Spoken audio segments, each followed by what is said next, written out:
Question number first, उदारीकरण के बाद के कालखंड में बजट निर्माण के संदर्भ में सार्वजनिक व्यय प्रबंधन भारत सरकार के लिए एक चुनौती है, इसे स्पष्ट कीजिए। In the post liberalisation era public expenditure management is a challenge for the government of India in the context of budget formulation, explain this. तो अब हम इसको एक्सप्लेन करते हैं। इसमें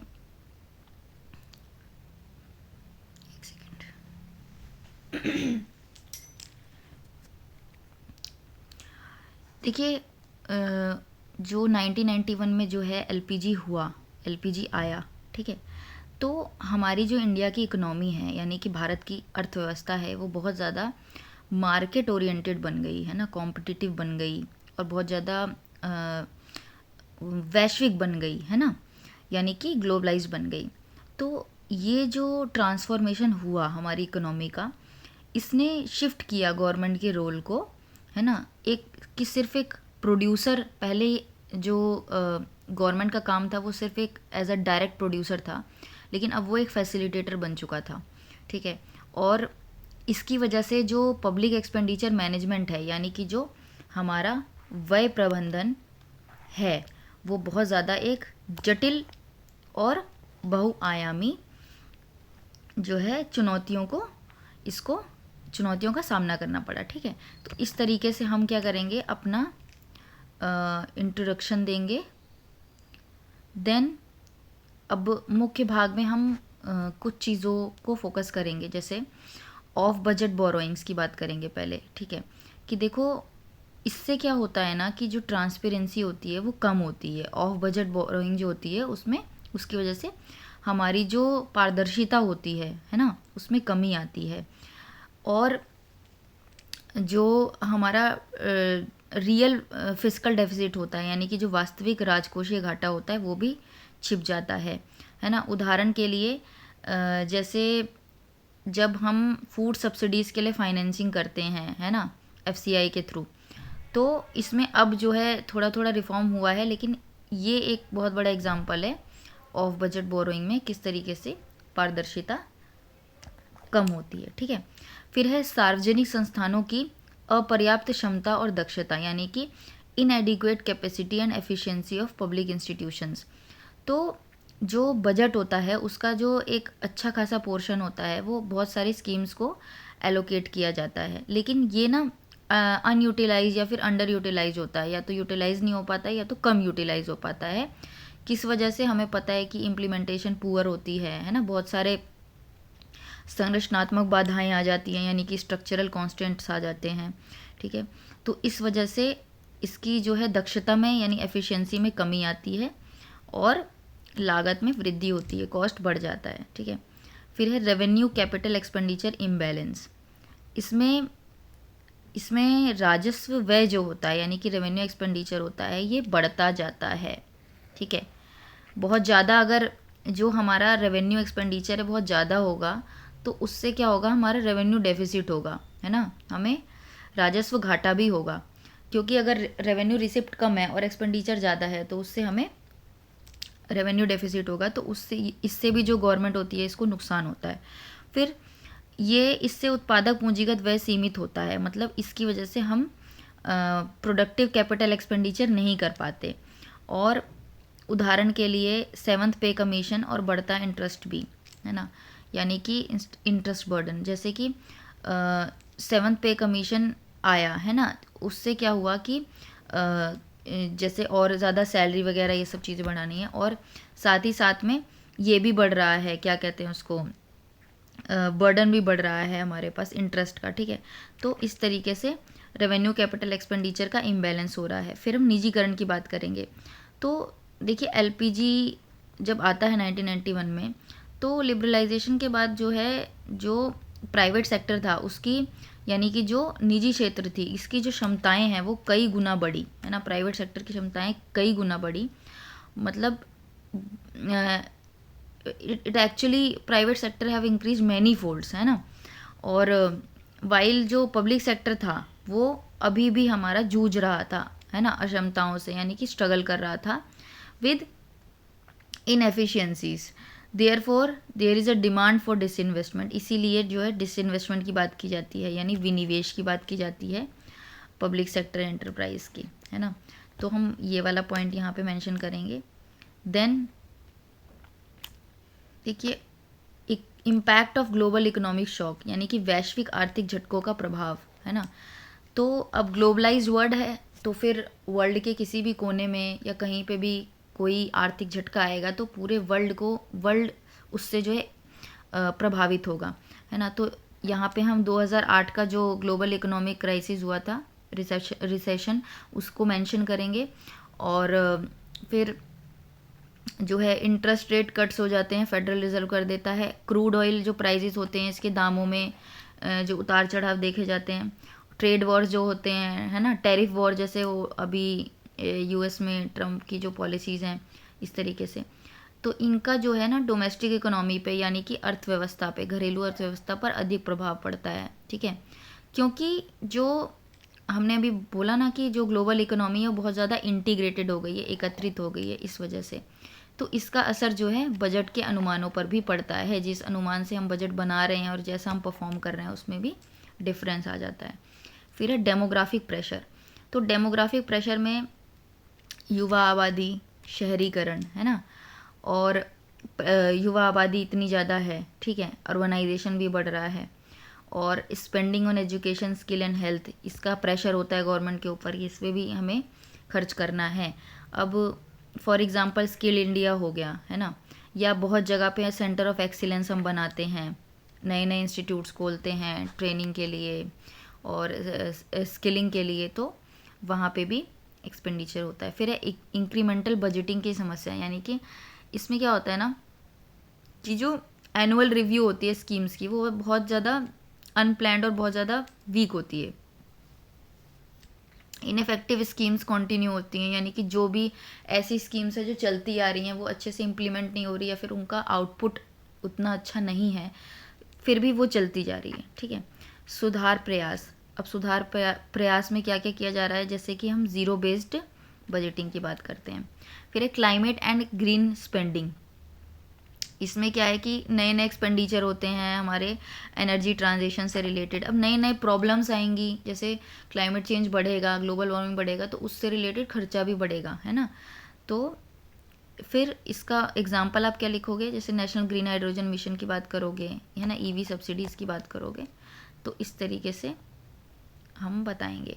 अब इसमें के लिए क्या क्या रिफॉर्म्स किए जा रहे हैं। सबसे पहले तो देखो, सबसे डीबीटी जो है 2013 में आई थी, और ये बहुत ज़्यादा हद तक लीकेज को इसने कम किया है डीबीटी ने, है ना। तो पहले तो ये करेंगे कि जो टारगेटेड बेनिफिशरीज होते हैं, है ना, उन्हीं को इसका फ़ायदा मिलता है स्कीम्स का, डीबीटी के थ्रू ये पॉसिबल हुआ है। और आधार हो गया, है ना, और जो जनधन अकाउंट्स होते थे, आधार कार्ड हो गया, मोबाइल हो गया, इससे डिजिटल इंक्लूसिविटी बढ़ी और डीबीटी को इंट्रोड्यूस किया गया। तो इस तरीके से ये बहुत ज़्यादा काम की चीज़ है। फिर हम डिजिटल बजटिंग की बात करेंगे, है ना।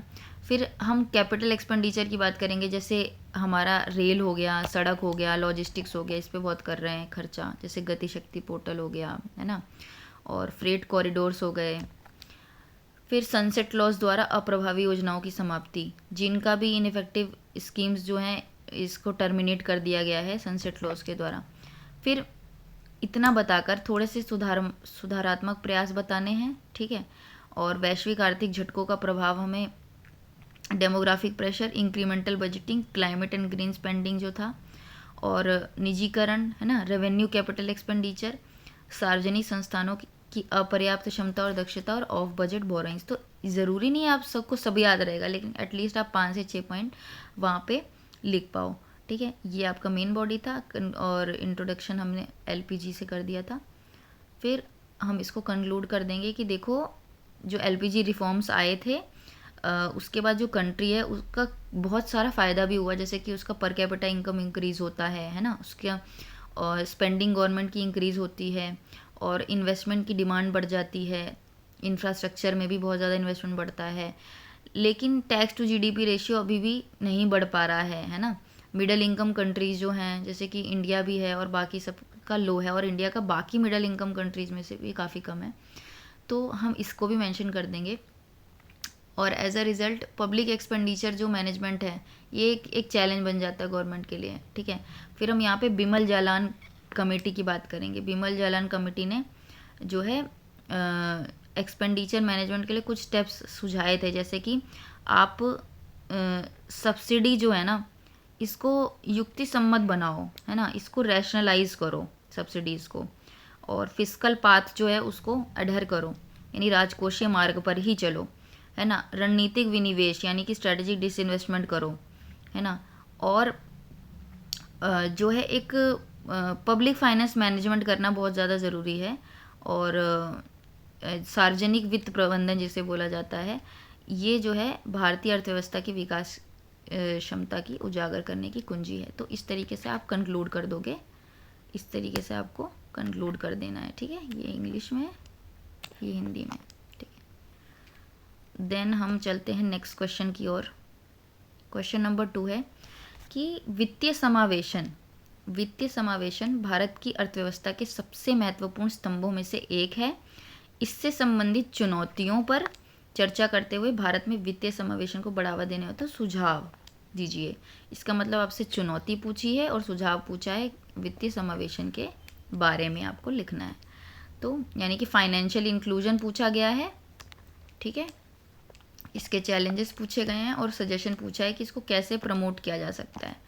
तो सबसे पहले हम इंट्रोड्यूस कर देते हैं, सबसे अच्छा है कि जो वित्तीय समावेशन है ना, इससे मतलब है कि जो इक्वल होता है, यानी कि इक्वल एक्सेसिबल और अफोर्डेबल एक्सेस मिलना चाहिए फाइनेंशियल सर्विसेज का, यानी कि विशेषकर गरीब, ग्रामीण, महिला, किसान, असंगठित क्षेत्र को जो है बचत, ऋण, बीमा, पेंशन और डिजिटल भुगतान जैसे औपचारिक वित्तीय सेवाओं तक समान, सुलभ और किफ़ायती पहुंच प्रदान करना। ये हमारा जो है, ये हमारी डेफिनेशन हो जाएगी। और फिर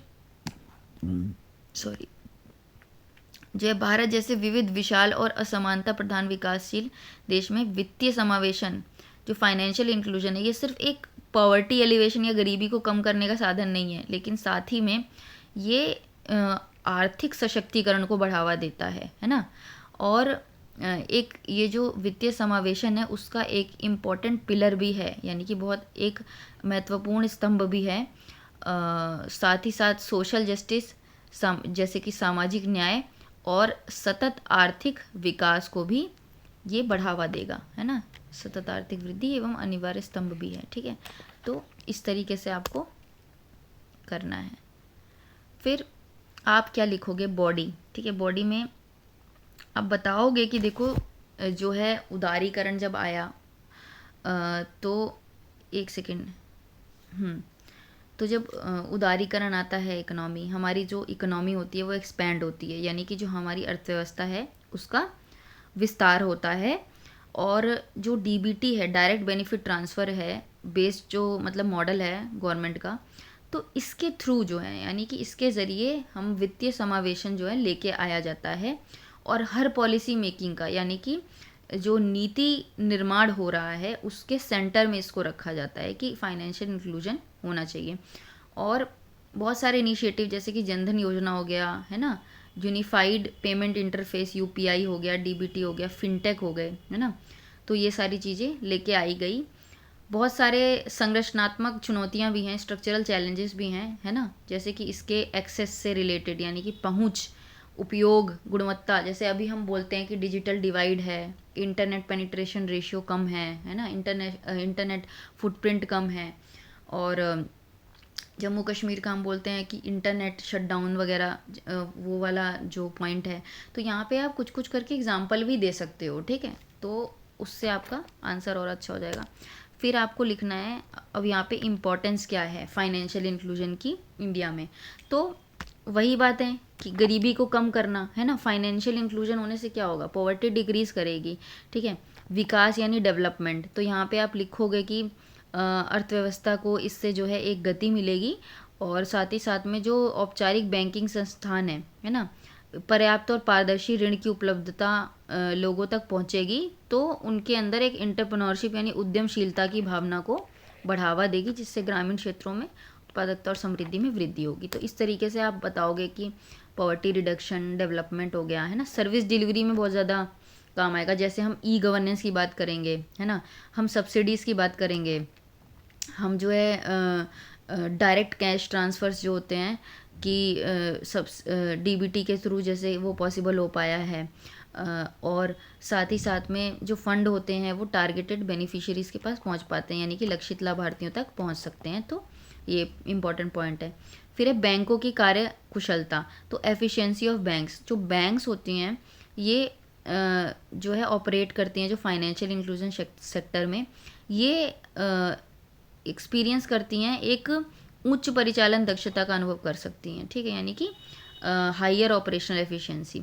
फिर है भारत में वित्तीय समावेशन के सामने क्या चुनौतियां हैं। अब ना हमने देख लिया कि क्या क्या होता है, बहुत ही नॉर्मल है। देखो फाइनेंशियल इंक्लूजन आएगा तो उससे क्या होगा, लोगों के पास पैसे आएंगे तो लोग एम्पावर होंगे, है ना, और उनको फाइनेंशियल इंक्लूजन पैसे फाइनेंस जैसे कि जो जैसे डीबीटी के थ्रू उनके पास कोई बेनिफिट आता है ना, या फिर उनका अकाउंट होता है, वो खुद अपने अकाउंट को होल्ड कर पा रहे हैं, है ना, और उनको फाइनेंशियल लिटरेसी है, डिजिटल लिटरेसी है, तो उससे क्या होगा, वो हर सेक्टर में, चाहे वो एग्रीकल्चर हो गया, है ना, एंटरप्रेन्योरशिप हो गया, और इकोनॉमिकली, सोशली, पॉलिटिकली हर तरीके से वो एम्पावर हो पाते हैं, ठीक है। तो हमने ये पॉइंट यहाँ पे मेंशन किए। फिर साथ ही साथ में यहाँ पे हम लिख सकते हैं ना कि इंडिया को जो है विकसित भारत बनाना है, तो ये इससे आप कंक्लूड करते टाइम लिख सकते हो, तो उसमें फाइनेंशियल इंक्लूजन का बहुत बड़ा हाथ होगा। और जहाँ तक जैसे सारी चीज़ें डिजिटल हो गई हैं, है ना, और जो नई नई कटिंग एज टेक्नोलॉजीज़ आ रही हैं, है ना, एग्रीकल्चर की बात हम करते हैं जब कि मतलब हम लोग नेचुरल फार्मिंग की तरफ बढ़ना चाहते हैं, है ना, और धीरे धीरे हम ऑर्गेनिक फार्मिंग, नेचुरल फार्मिंग, यहाँ पे हमारा फोकस ज़्यादा है। तो ऐसे में हमें डिजिटली लिटरेट करना बहुत ज़्यादा ज़रूरत है, मतलब किसानों को, है ना, और रूरल जो लोग हैं, यानी कि रूरल अर्बन डिवाइड को ब्रिज करने के लिए, है ना, रूरल और अर्बन डिवाइड को भी ब्रिज करने के लिए हमें ज़रूरत है कि फाइनेंशियल इंक्लूजन पे खास यह ध्यान दिया जाए, ठीक है। फिर अब भारत में वित्तीय समावेशन के सामने क्या चुनौतियां हैं, तो देखो सबसे पहले हमने बोला निरक्षरता यानी इलिटरेसी, अभी हमने बात की, है ना, कि यहाँ पे जो है nearly quarter of population illiterate है ना, यहाँ पे आप सेंसस का डाटा यूज़ कर सकते हो, ठीक है, कि यहाँ पे प्रॉपर बता सकते हो कि इतनी लिटरेसी रेट है। और जो कम आय और जमानत के तौर पर संपत्ति उपलब्ध कराने में असमर्थता, लो इनकम और इंस्टेबिलिटी, जो कोलेट्रल नहीं रख पाते हैं, अगर उनको लोन भी चाहिए होता है तो नहीं मिल पाता। फिर है ग्रामीण क्षेत्रों में पर्याप्त बैंक शाखाओं की कमी वित्तीय समावेशन में एक बड़ी बाधा बनी हुई है। तो देखो अभी भी ऐसा है कि जो ब्रांचेज होते हैं ना गांव वगैरह में, ग्रामीण क्षेत्रों में वो नहीं होते हैं, बहुत दूर दूर होते हैं, या फिर उतने ब्रांच नहीं होते हैं। तो ये भी एक बहुत बड़ी दिक्कत है कि लोगों की एक्सेसिबिलिटी जो है वो कम हो गई है बैंक से। फिर हम बात करेंगे कि अनौपचारिक ऋण पर अधिक निर्भरता, यानी कि ज़्यादातर डिपेंडेंस जो होता है वो लोगों का इनफॉर्मल क्रेडिट पे होता है, बैंक से नहीं लेकिन किसी और के थ्रू पैसे ले लेते हैं वो उधार, ठीक है, बाद में वो डेब्ट ट्रैप में फंसते हैं। फिर है उनको बहुत सारी जो फाइनेंशियल टर्म्स कंडीशन है, बैंकिंग की लैंग्वेज है, वो समझ में नहीं आती है, ठीक है, यहाँ पे थोड़ा सा ये वाला पॉइंट भी आपको लिखना है। फिर जो बहुत सारे हिडन चार्जेस होते हैं जो बैंक लिवाई करते हैं, तो गरीब आदमी क्या करता है, उसको इतने सारे चार्जेस दे के वो बैंक में पैसा ही रखना बंद कर देगा, वो बैंक से भागने लगेगा, ठीक है। तो ये पॉइंट आप लिखोगे। लो इनकम ग्रुप्स जो होते हैं ये बैंक को एक वेलकमिंग उसकी तरह नहीं देखते हैं, है ना, और ये यही सोचते हैं कि बैंक हमारे लिए है नहीं, ठीक है। और जो है एक लो कॉस्ट और हाई क्वालिटी फाइनेंशियल एडवाइस उनको नहीं मिल पाती है ना। इवन जो वुमेन होती हैं इनको बहुत सारे औपचारिक वित्तीय प्रणाली से बाहर रखा जाता है, ठीक है।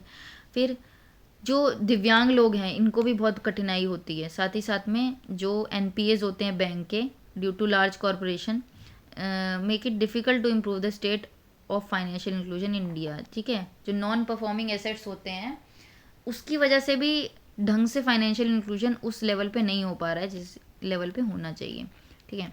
तो अब हमें इस चीज़ के बारे में देखना है कि एक सेकेंड,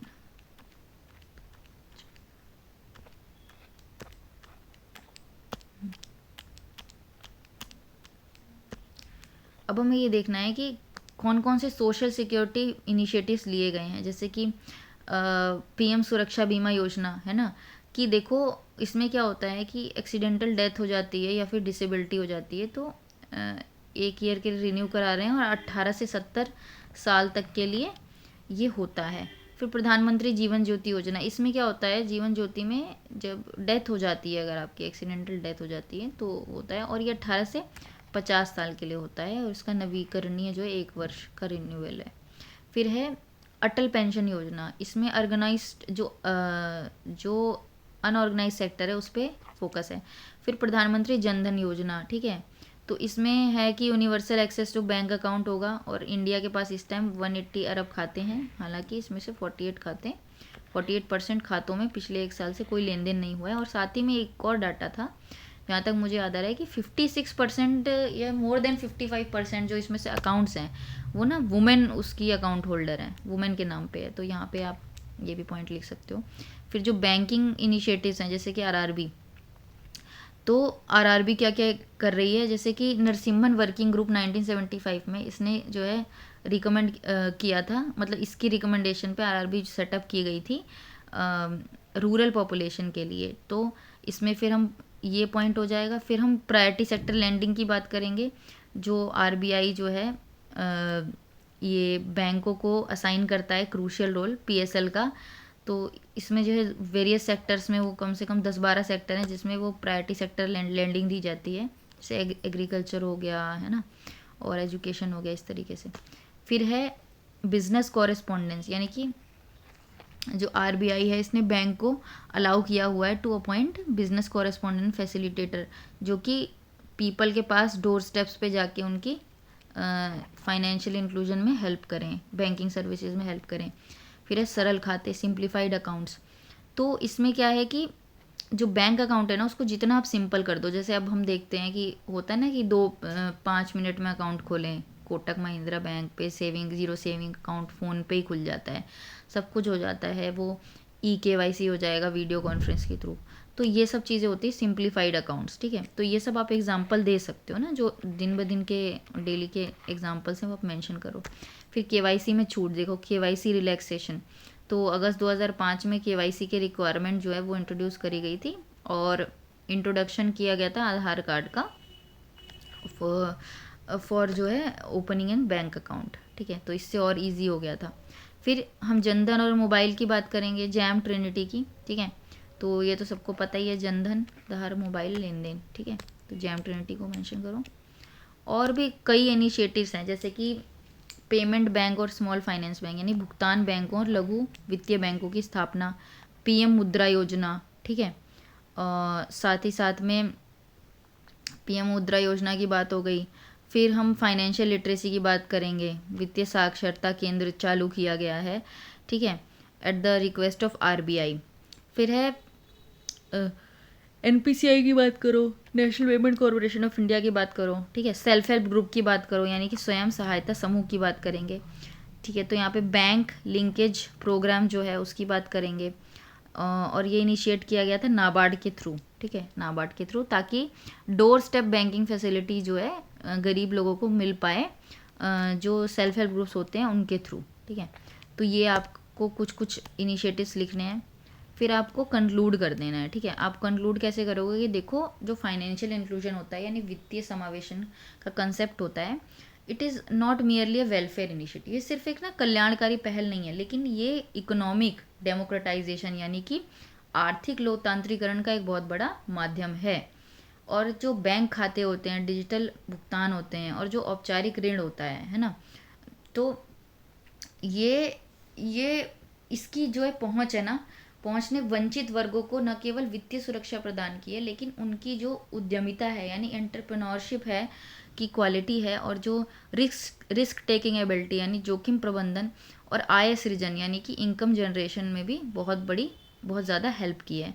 और हालांकि केवल एक्सेस पर्याप्त नहीं है। अब ज़रूरी नहीं है कि आपको अगर एक्सेस मिल गया तो आप उसका इफेक्टिव यूज़ कर पाओ, लेकिन इफेक्टिव यूज़, अफोर्डेबिलिटी और ट्रस्ट सुनिश्चित करना बहुत इंपॉर्टेंट है। इसके लिए तकनीक आधारित समाधान, वित्तीय साक्षरता, नियामकीय सरलता और ज़मीनी संस्थान यानी कि सेल्फ हेल्प ग्रुप है ना, और जो पंचायतें होती हैं इनकी हेल्प से, ठीक है।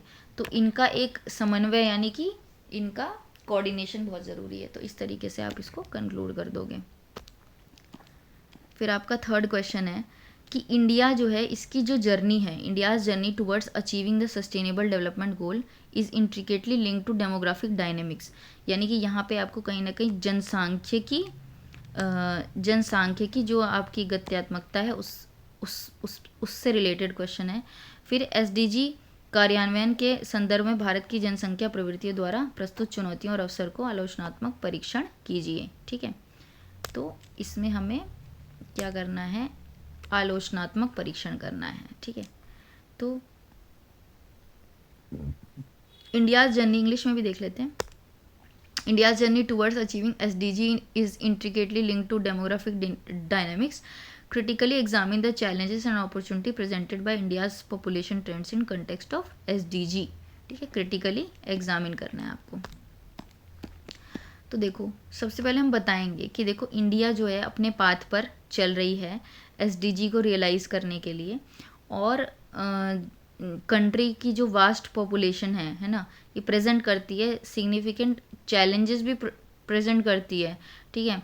यानी कि चुनौतियां भी हैं, लेकिन ये अद्वितीय अवसर भी है, यानी कि अपॉर्चुनिटी भी है in achieving this global objectives.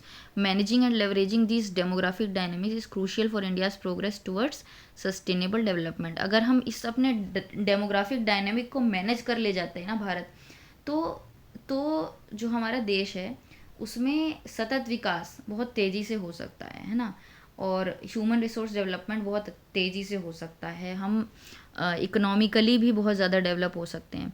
तो और बहुत सारे सेक्टर्स को ये डायरेक्ट जो है इफ़ेक्ट करेगा, जैसे स्वास्थ्य हो गया, शिक्षा हो गया, रोजगार हो गया, पर्यावरण हो गया, है ना, विभिन्न सेक्टर्स पे इसका इफेक्ट पड़ेगा। तो आप यहाँ से स्टार्ट कर सकते हो। फिर हम यहाँ बात करेंगे कि क्या क्या चैलेंजेस आ रहे हैं ना, अराइजिंग फ्रॉम पॉपुलेशन ट्रेंड्स। और अगर हम एसडीजी इम्प्लीमेंटेशन के कंटेक्स्ट में बात करें तो पहला है कि देखो कैरिंग कैपेसिटी, ठीक है, जनसंख्या आकार और वाहन क्षमता, कैरिंग कैपेसिटी। इसमें क्या है कि देखो जो नेचुरल रिसोर्सेज होते हैं उस पर बहुत ज़्यादा दबाव, अत्यधिक दबाव हम डाल चुके हैं, ठीक है, पॉपुलेशन जो बढ़ी है इसकी वजह से, और ये सीधा सीधा हमारा सॉरी एसडीजी 2, 6, 12, 13 को भी प्रभावित करता है। उदाहरण के लिए आप दे सकते हो ग्राउंड वाटर डिप्लीशन, अर्बन, कुछ भी आप दे सकते हो। यहाँ पे आप उदाहरण में डाटा भी डाल सकते हो, ठीक है। फिर uneven pace of demographic transition, यानी जनसांख्यिकी संक्रमण की असमान गति। कुछ राज्यों में उच्च प्रजनन दर, कुछ में तीव्र वृद्धावस्था, है ना, ये देखा जाता है। देखो जैसे कि जहाँ तक मुझे याद है कि जो टोटल फर्टिलिटी रेट है, अब जैसे यहाँ पे दिखा दिया ना, एग्जाम्पल में दे दिया कि देखो बिहार और केरल, है ना, यहाँ पे भी, तो ऐसे आपको कंपेयर करके दो स्टेट्स को बता देने हैं, ठीक है। फिर failure of one size fit all in policy making, ठीक है। क्या किया जाता था कि एक पॉलिसी बना देते थे, सोचते थे पूरे देश में यही चलेगी, यही पॉलिसी चलेगी, लेकिन ऐसा नहीं है। हर स्टेट की या हर रीजन की जो है अलग अलग सिचुएशन है, अलग अलग डिमांड्स हैं, अलग अलग डेमोग्राफिक लैंडस्केप है, तो उस वजह से आपको थोड़ा अलग अलग पॉलिसी भी बनानी पड़ेगी। फिर है युवा आबादी लेकिन कौशल की कमी। इसमें क्या है कि पॉपुलेशन हमारी यंग है, ठीक है, कि approximately 50% of the population is young, तो लेकिन स्किल नहीं है ना, रोज़गार मिसमैच हो रहा है, हिंडर करता है एसडीजी 4 को, एसडीजी 8 को। और उदाहरण के लिए इंजीनियरिंग के ग्रेजुएट में बेरोज़गारी, है ना। फिर है महिला श्रम भागीदारी में गिरावट। तो देखो जनसंख्या लाभांश का अधूरा उपयोग, एसडीजी 5-8 पर प्रभाव इसका पड़ेगा, ठीक है। आपको ना जो प्रॉब्लम्स है वो रिकॉग्नाइज करके उसको एसडीजी से लिंक कर दो कि देखो ये एसडीजी से इसका प्रभाव पड़ रहा है, ठीक है। और जो शहर में बहुत ज़्यादा जनसंख्या विस्फोट हो रहा है, उससे क्या होगा, जो प्रदूषण परिवहन संकट होगा, SDG 11 है ना, सस्टेनेबल सिटीज़, तो ये भी इफ़ेक्ट होगी। फिर एक्सपेंशन ऑफ स्लम्स यानी झुग्गी बस्तियों का विस्तार होने लग जाएगा, है ना। इनफैक्ट सब लिंक्ड है, 13 भी इसमें लिंक्ड हो जाएगा, 13 यानी कि क्लाइमेट चेंज। फिर आप इसमें नो पॉवर्टी की भी बात कर सकते हो कि पॉवर्टी भी बढ़ेगी ना, फिर अर्बन स्लम्स बढ़ेंगे। फिर है एजिंग पॉपुलेशन यानी कि वृद्ध होती आबादी, तो स्वास्थ्य और सामाजिक सुरक्षा व्यय में वृद्धि SDG 3। उदाहरण में आपने नेशनल सोशल असिस्टेंस प्रोग्राम डाल दिया। फिर है आंतरिक प्रवासन, तो शहरी बुनियादी ढांचे पर दबाव, श्रमिक असुरक्षा, SDG 8 और 10।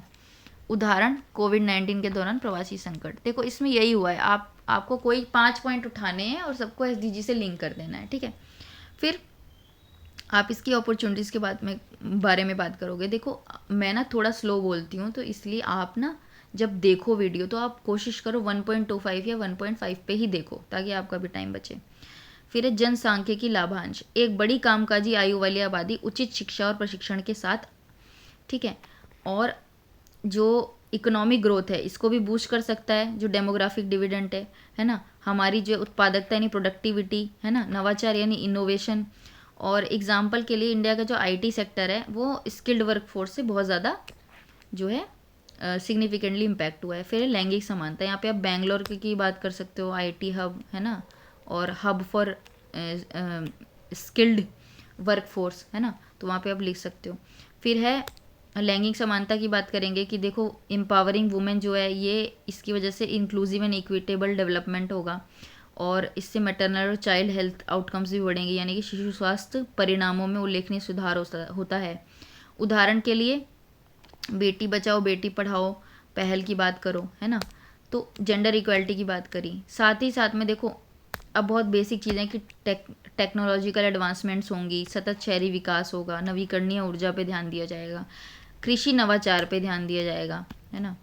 तो ये जो पॉइंट की अपॉर्चुनिटी है हमारे पास कि हम इस तरीके से जो डेमोग्राफिक डायनामिक्स है उसका स्वास्थ्य सेवा में सुधार कर सकते हैं, शैक्षिक सुधार कर सकते हैं, समावेशी नीतियां कर सकते हैं। मेनली अगर आप डेमोग्राफी जो डिविडेंड है, डेमोग्राफिक डिविडेंड, उसका आप अच्छे से उसको रीप कर लेते हो तो आप हर सेक्टर में बढ़िया कर सकते हो। तो आपको यहाँ पे देखो ना ऑलमोस्ट हर सेक्टर को ही मेंशन किया गया है।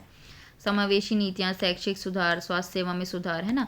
शैक्षिक सुधार में आप टीचर्स की और स्टूडेंट का रेशियो जो चाहिए होता है उसको आप मेंशन करो, ठीक है। समावेशी नीतियों में आप स्कीम्स गवर्नमेंट की मेंशन करो। स्वास्थ्य सेवा में सुधार हो तो इसमें भी आप स्वास्थ्य सेवा में सुधार के लिए वो डॉक्टर और पेशेंट का जो रेशियो है WHO ने जो प्रिस्क्राइब किया है उसकी बात करो, ठीक है। और कृषि नवाचार की जब हम बात करेंगे, ठीक है, तो हम यहाँ पे कुछ कुछ एग्रीकल्चरल इनोवेशन है, तो हम अपनी जो डेमोग्राफी है, जो रूरल डेमोग्राफी जो एग्रीकल्चर में की तरफ इंक्लाइंड है, उसको उनको हम स्किल्ड करके एग्रीकल्चर सेक्टर को भी हम इनोवेटिव बना सकते हैं।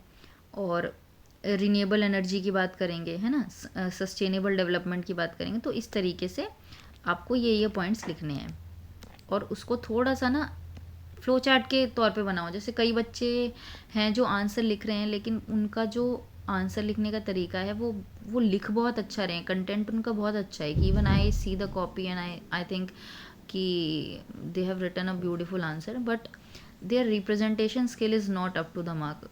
वो बात नहीं है ना।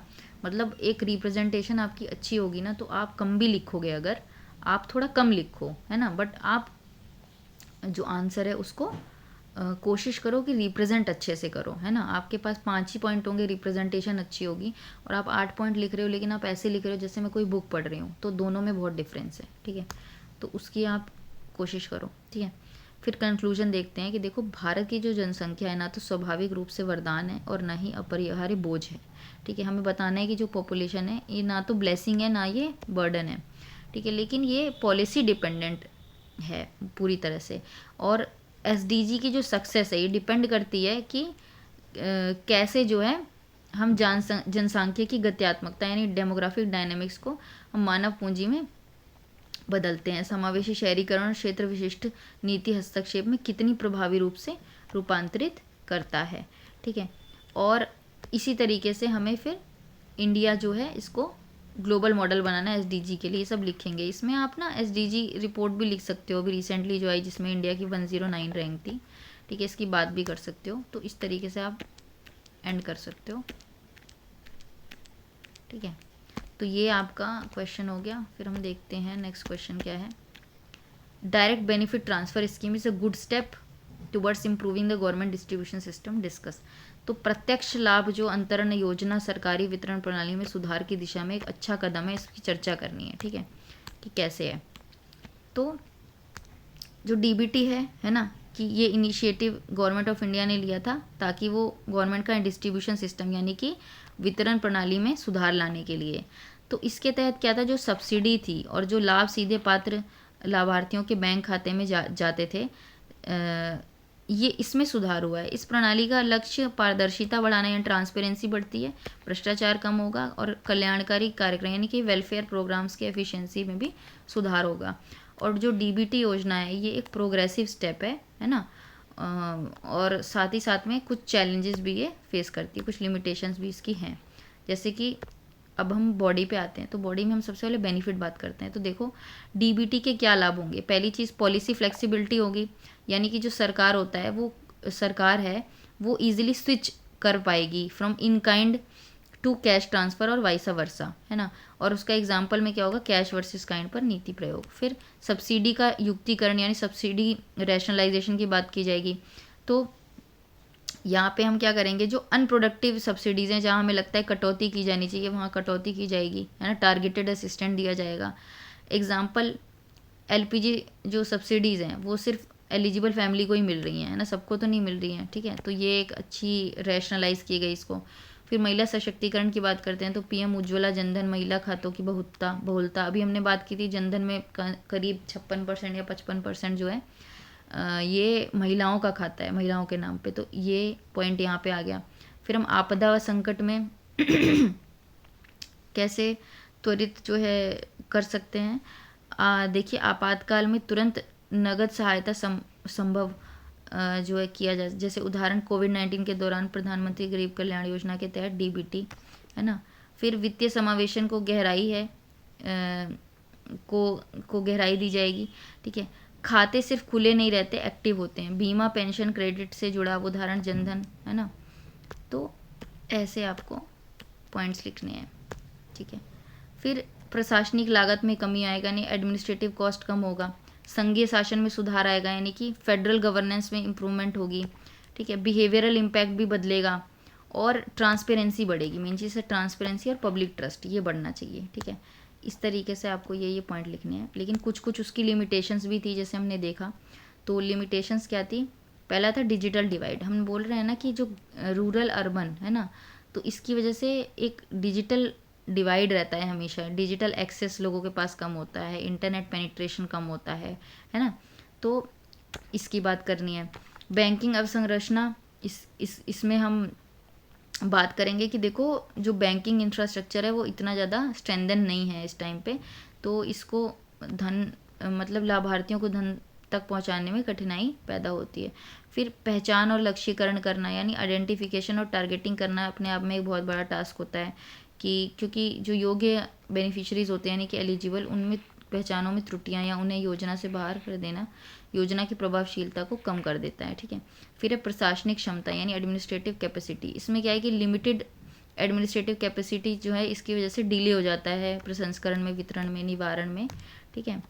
तो उसके बाद आप कंक्लूड कर दोगे इसको कि देखो अगर आप डीबीटी की योजना के लाभों को सच में मैक्सिमाइज करना चाहते हो तो ज़रूरी है कि आप इसको सीमाओं को यानी लिमिटेशंस को कम करो, और यह जो प्रणाली है सभी लाभार्थियों के लिए समावेशी, सुलभ और कुशल हो, यानी कि इंक्लूसिव हो, एक्सेसिबल हो और एफिशिएंट हो सबके लिए, ठीक है।